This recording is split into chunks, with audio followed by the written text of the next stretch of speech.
মনি মনি দেখি আমার বাবা উঠবে উঠবে উঠবে সবাই উঠে আনিষ্কা বই পড়তেছে সরাতে অজগর ছড়াতে আম রচয়তে ইঁদুর দীর্ঘইতে ঈগল আর আমার মনি ঘুমায়ে ঘুমায়ে রয়েছে ঘুমাতে ওঠে না একটু ওঠে না আমি এত টাকা ডাকতেছি তা উঠতেছে না ওটা ওটা ওটা ওটা ওই দেখো কি ওই দেখো ওই দেখো ওই দেখো ওটা ওটা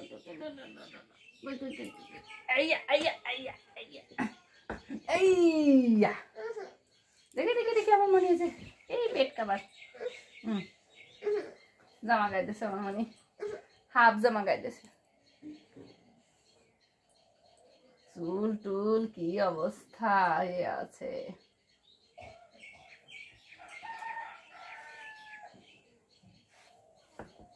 বাবা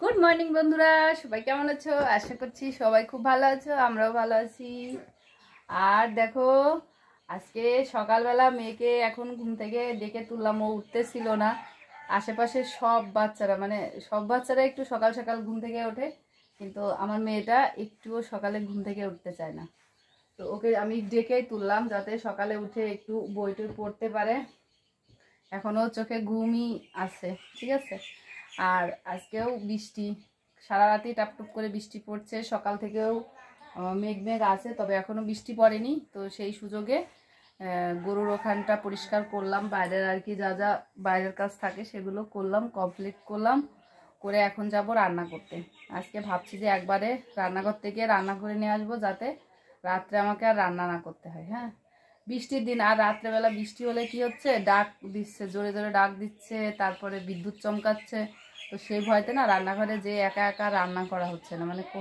ভয় করছে সেই কারণে ভাবছি যে আজকে সকালে রান্না করব সেটা একটা আলাদা রান্না করে রেখে দেব যাতে রাত্রে শুধু ভাত করলে হয়ে যায় ঠিক আছে আর গরু বাছুর নিয়ে সব থেকে কষ্ট হয় এই বৃষ্টির দিনে গরু খড় কাটা খেতে দেয়া মানে সব কিছু নিয়েই গরুকে নিয়েই সব থেকে সমস্যা হয় তাছাড়া কোনো ব্যাপার না নিজেরা তো একবেলা না খেয়ে মানে থাকা যায় কিন্তু গরুদের আর না দিলে হয় না আর এই কাদা টাদার মধ্যে নেমে নেমে ওদেরকে খেতে দেওয়া খুব কষ্ট ঠিক আছে তো আমার মেয়েকে এখন ঘুম থেকে উঠিয়ে ফ্রেশ করব ফ্রেশ করে তারপরে ওকে বই পড়তে বসাবো ঠিক আছে তো তোমরা সারাদিন সাথেই থাকো বৃষ্টির দিন কি আর করব ঘরের ভিতরে টুকিটাকি যা যা করি সেগুলোই তোমাদের সঙ্গে শেয়ার করব সবাই সাথেই থেকো কোথাও যেও না যারা নতুন ভিডিওটা দেখছো চ্যানেলটাকে সাবস্ক্রাইব করে দিও আর ভালো লাগলে লাইক কমেন্ট করে দিও ঠিক আছে গুড মর্নিং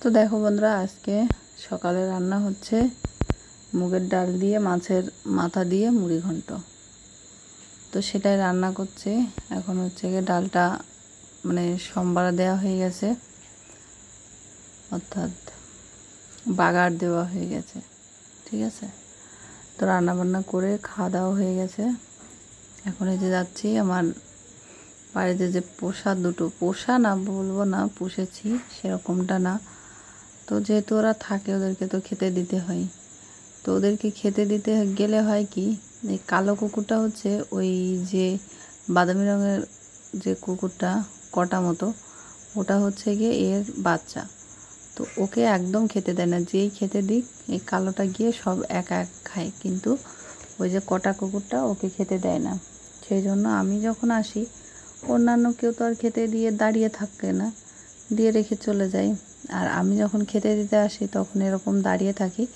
যাতে ওই কুকুরটা একটু খেতে পায় কারণ একটা কুকুরে যদি সব খেয়ে নেয় তাহলে ওরও তো বাঁচতে হবে সেই কারণে একটু কষ্ট করে দাঁড়িয়ে থাকলে ওই কুকুরটা খেয়ে নেয় ঠিক আছে আর ওদেরকে খেতে দিতে দিয়ে আমি আর তোমাদের দাদাভাই চলে আসলাম মাঠে আর মাঠে দেখো কত পরিমাণে সবুজ চারিদিকে সবুজ আর সবুজ তো কলাগুলো কাটা হলো এখানে যে কলাটা হয়েছিল আর কি বাড়ির কাউকে এখন পর্যন্ত দেওয়া হয়নি তো দেখো মাঠে আসতে গেলে অনেকটা কাদা পেরিয়ে আসতে হচ্ছে আর আমি ঘাস নিব না তোমার এই কলাগুলো নিব, তো সেই কারণেই নেওয়া হয় না। তো আজকে যেহেতু তোমাদের দাদাভাই আসলো, তো আমি বললাম যে তাহলে আমি ঘাসগুলো নিই, তুমি কলাগুলো নাও, তাহলে বাড়ির সবাইকে আর কি দেওয়া যাবে। আর এই যে মাঠে ঘাসের অবস্থা দেখো, এখান দিয়ে না ঘাস লাগিয়েছিলাম, একদম বড় বড় হয়ে গেছিলো। তারপরে ঘাসটা কাটার পরে এখানে গরুতে এত পরিমাণে অত্যাচার করেছে যে সেই ঘাসগুলো আর হয়নি। তো তারপরে ওই রকমই পড়ে আছে। আমি আবার মাঝে মধ্যে এই ঘাসের যে ডাঁটা হয় ওটা পুঁতে পুঁতে দিয়েছি, তো জানি না হবে কি না সেটাও বলতে পারছি না। আর মাঠ থেকে এসে স্নান টান করে দেখো বসে গেছি কাজে, একটা ব্লাউজের হাতের কাজ করতে। এই ব্লাউজটা মানে দিতে হবে, যার ব্লাউজ থাকে, পুজোর আগেই দেওয়ার কথা বলছিল, তো আমি যাই হোক পুজোর আগেই কমপ্লিট করে ফেললাম। তো এখন বসে বসে এই ব্লাউজটার হাতের কাজ করব। আর এই যে এই পাশে তোমাদের দাদাভাই আছে, ও শুয়ে আছে, ওদিকে টিভিও চলছে, টিভিতে গান চলছে। আর গান চললে না আমার কাজগুলো অনেক ভালো হয়। আগেও যখন এরকম কাজ করতাম তখন ঘরে টিভি চালিয়ে রাখতাম, দেখি চাই না দেখি, তবে ভালো লাগতো। আর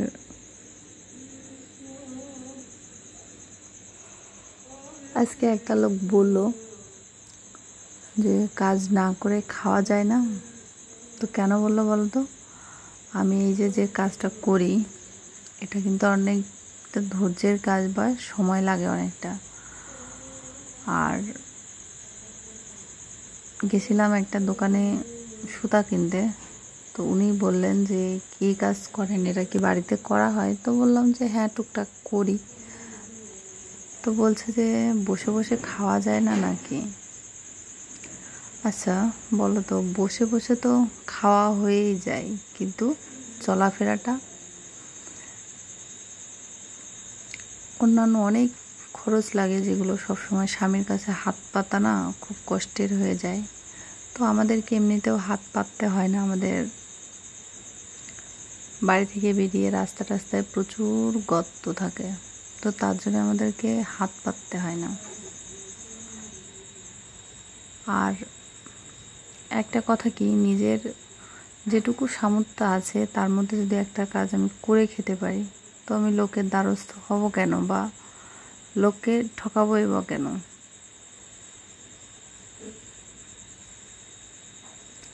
আর আমি চেষ্টা করি সবসময় একটু এসব কাজ টাজ করে মানে নিজেকে এর কাজের ভিতরে ডুবে রাখতে।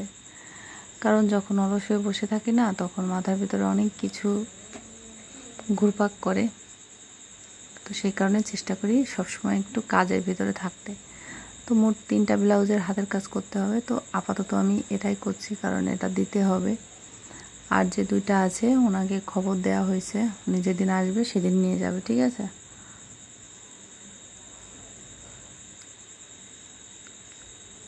তো দেখো আমার ব্লাউজ সেলাই প্রায় কমপ্লিট হয়ে গেছে। আর ব্লাউজ সেলাই দেওয়া কমপ্লিট করে বিকালের কাজগুলো করলাম। বিকালে আমাদেরকে না অনেক কাজ করতে হয়, তো সেই কাজগুলো কমপ্লিট করে একটু চা করলাম। চাটা খেয়ে নিয়ে এখন বসে গেছি ভাত খেতে, কারণ এখন না রাত প্রায় 9টা সাড়ে 9টার মতো বাজে। তো মেয়েরও প্রচুর খিদা লাগছিল, আমারও খিদা লাগছিল। তো আজকে রান্না করেছিলাম সকালের দিকেই বলতে পারো, একটু বেশি বেশি করে রান্না করেছিলাম, যাতে এই বৃষ্টির মধ্যে না বারবার বাইরে নামতে কার ভালো লাগে বলো? কারোরই ভালো লাগে না। তো সে কারণেই একবারে রান্না করেছিলাম, সেটাই রাত্রেবেলা খাওয়া হচ্ছে। আর এই যে ডিম সিদ্ধ করেছি, তো ওটা মেখে দেব। আর আমি এই যে আলু সিদ্ধ ভাত মাখাচ্ছি, আমি এটাই খাবো, ঠিক আছে? রাত্রের খাওয়া আমার এটাই, আলু সিদ্ধ ঘি দিয়ে কাঁচা লঙ্কা দিয়ে মেখে এটাই সুস্বাদু করে খাবো। তো চলো বন্ধুরা, আজকে ব্লগটা এটুকু তোমাদের সঙ্গে শেয়ার করলাম।